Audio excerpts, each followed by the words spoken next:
नमस्ते दोस्तों, मैं प्रमोदिनी, योग और नेचुरोपैथी कंसल्टेंट प्राणायाम की इस सीरीज में आपके लिए लेके आई हूँ उज्जयी प्राणायाम।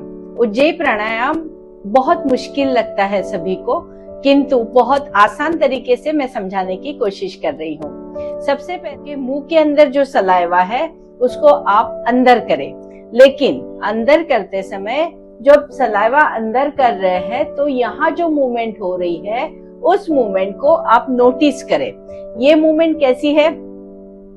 देखिए, हमारा गला जो है वो अंदर खींचा जाता है। अब जब हम उज्जयी करते हैं तब हमें इंटेंशनली गले को बंद करना है, मतलब अंदर खींचना है, और फिर नाक से इनहेल और नाक से ही एक्सहेल करना है। तो मेरे साथ आप करके देखिए। पहले गला ऊपर खींचिए,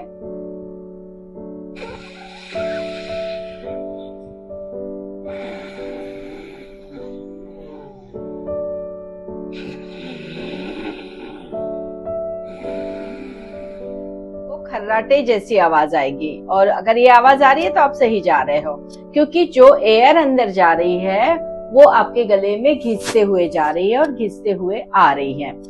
तो उज्जयी प्राणायाम करने से आपकी थायराइड ग्लैंड में बहुत ज्यादा बेनिफिट होता है।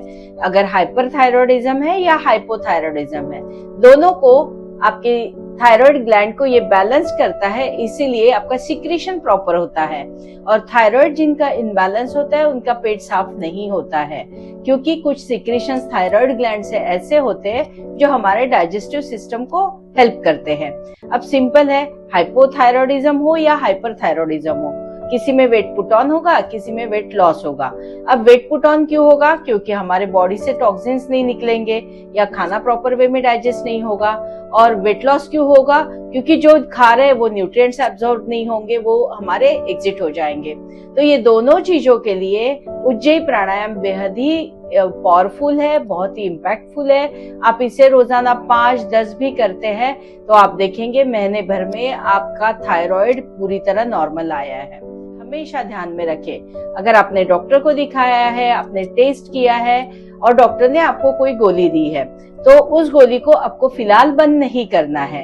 आपका जो माइक्रोग्राम है गोली का वो कम होते जाएगा, किंतु सबसे इम्पोर्टेंट मैं ये कहूंगी कि हमारा स्ट्रेस हमारे हाथ में नहीं है।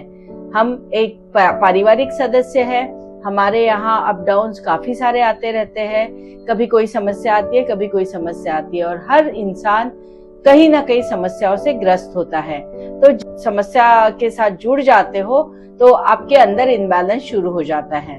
तो आपके गोलियों का माइक्रोग्राम एमजी होता है वो कम हो, ये हमारा उद्देश्य है। और प्राणायाम अपनी प्रैक्टिस में रोजाना रखें।